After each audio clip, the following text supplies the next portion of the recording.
Hi everyone, Professor Bob Young here, and in this instructional video we're going to look at graphs of higher degree polynomial functions. And we're going to also look at what's called turning points and end behavior, and we're going to look at some general graphing techniques, similarities, and so forth. Alright, so looking at the first graph here, we have graphed this common function, our friend y equals x cubed, by putting in some values for x and getting y's, and we found that it was an S-shaped creature. Now notice that they put another function in here in pink called g of x, which is x to the fifth. Notice how it behaves. And believe it or not, if we put in another function, and why not do that right now just for fun, let's say h of x equals x to the seventh power, it would also look like this S-shaped creature, a little bit more steep, and then it kind of comes across almost like a Z-shaped thing and would kind of go up the same direction. So these all are going to be these SE-shaped creatures where in the middle they get bent in a little bit more and then they rise quicker because of their higher exponents. And if you had a graphing calculator, you should try this at home, like x to the 7th, x to the 9th power, x to the 11th. You could even put in x to the 21st power. And if you put in that, I mean, you would see a very sharp-looking S going quickly, rising and falling. So what they did here is they just demonstrated that graph of g of x equals x to the fifth, which again, remember, means y equals x to the fifth power. And they put in some points there. And notice they kind of picked some small values here for x. You know, they're trying to keep it where they can keep it on the grid for you. Because look, if they were to put, let's say we put 2 in for x here, 2 to the fifth power, y or g of x would be 32. So we would be going way off the screen this direction. So these higher degree polynomial functions, they jet off our graphs, and we might even have to extend y-axes and so forth if we wanted to see them higher and higher up. Now, what if the exponent is not odd? Our first few examples, we looked at x to the third, x to the fifth, x to the seventh. What if it was an even power? Now remember, our friend y equals x squared, and here's another common function that we know and love, was our friend the parabola that went through the origin, and we've been paying a lot of attention to that.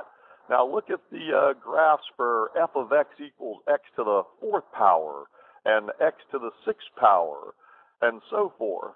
So these are also looking like what? Parabolas.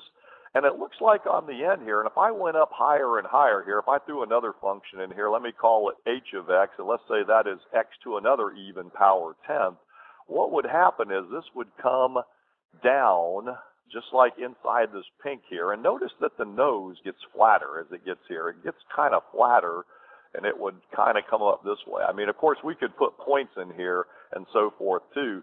But again, do y'all see that if I put 1 in for x here, if I made a little chart here, okay, let me go ahead and plot some values here. If I put in 0 for x, y, 0. Okay, so we're always down here at 0, 0 on the bottom. But when I put in 1 for x, 1 to the 10th power is 1 times 1 times 1 times 1, and I get 1, okay? Which would, you know, still be somewhere there. But if I put 2 in for x, what's 2 to the 10th? 2 times 2 times 2, we got this gargantuan number, you know, and that thing shot off the graph. So just an idea here, though, what we're trying to get across, if it's an odd power, it's going to look S-shaped. If it's an even power, it's going to look like our friend the parabola. All right, so as with quadratic functions, the absolute value of a in something like this, if we have y equals a to the x plus n, so we're just looking at this real basic one here, determines the width of the graph. Now remember, if that a number is greater than 1, the graph is stretched vertically, or we used to say get skinnier in the previous sections. All right? While if that's a fraction, then the graph gets fatter, or it says here shrunk or compressed vertically. Also note, if you have a negative in front of the a, then it flips it about the x-axis. All right, so remember, let's just go back to previous, this is all previous stuff here, so really not even anything new in this section. Remember our friend y equals x squared, which we could even say x to the fourth, x to the sixth, x to the eighth, or whatever. If we were to take and put a negative in front of that, it just right around the x-axis. So again, kind of review in this section. Also, we learned this, if it's a function, if we go adding a number on its rear, and we can call that number k or anything else, that's going to do one of these vertically shifting things here. So depending on the k number, it's going to shift up or down. Also, they talk about an h number in here. If they stick an h number in there, that's going to be the horizontal shift, either left or right, depending on which kind of number we've got there. So again, some kind of review in here. So what I mean by that is, if you take y equals, let's say, x to the fifth minus 2, we would think about our friend the s, an S-shaped creature, getting shift down 2 units. So they're showing you some stuff here. And again, we can plot points and show that, but as x gets a few, like 2, 3, 4, it's going to just jettison off of there. Here's another good example. Y equals x plus 1 raised to the 6th power, a parabolic looking creature, a flat nose, and notice this one would be shifted 1 unit to the left. Okay, whereas it says, well, down here, what has it got down here? I think this right here is a typo. That should be a 6 there. Okay, so a little typo there, sorry, but we wanted to stay up top there with part B. All right, now let's look at this one. We've got y equals negative 2, x minus 1 cubed plus 3. So we got all kinds of good stuff here. All right. Now, remember the normal y equals x cubed from previous sections, and I'll just go ahead and throw that up here, was our friend the s going through the origin. Right? Now, what happens with this plus 3 here? Well, that's going to shift it vertically up 3. This minus 1, a horizontal shift, the direction you don't expect, would shift it 1 to the right. The negative in front of the 2 flips it about what? The x-axis, so it does do an x-flip, as you can see that graph down there. And the 2 makes it what? Fatter or skinnier? Well, this one would be skinnier. Or they call it skinnier, stretched vertically here. All right, so again, that's what they did to get this initial point. See, so if you're graphing one of these higher degree creatures, just like we did when we did translations and so forth, the first value I might put in there is 1 for x. Putting 1 in here, I'm going to get 0 cubed, which is going to be 0. So all of this is going to zero out, and it gives me what here? 3. So if I go over here to 1 and I start here, then I could just take a few points to the left and right of that. And notice they got the scale switched a little bit here on these, so they can kind of fit them on there. And this might even not be drawn to scale, but we could actually probably make a better graph plotting points ourselves. So some good review in this section. Now again, we're going to look at the polynomial functions, and we've talked about this form here again for all polynomial functions. Now we're going to look at what's called the end behavior of graphs next. And it says the end behavior is determined by the dominating term. So maybe that's a really tough sports team or something. They're just dominating here. So our polynomial here, the one with the highest degree dominates, all right? The whole graph, and it'll tell you what happens on the end. So it gives you this big long polynomial function, and again, the a to the n minus 1, and so forth. They're just coefficients, and then you've got x to the n is the highest degree variable here, x to the n minus 1's in descending order, and so forth. But on the ends, it's going to behave like this. And we're going to look at what's called end behavior. And y'all are going to want a bunch of test questions on this one. You really are. All right.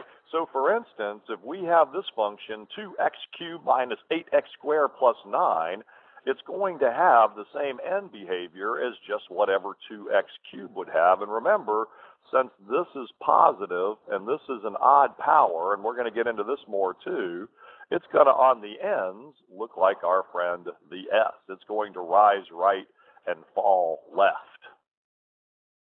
And y'all won't believe what this is going to do for you here as well.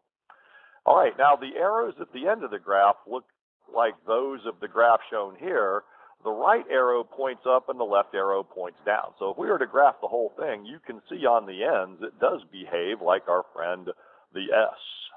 All right, the graph shows that the x takes on larger and larger positive values as x does, y does too. So here's how they write it, like if you go into pre-calculus or calculus here, and I don't want to get too far beyond the scope of this course, but these arrows here mean as x approaches infinity.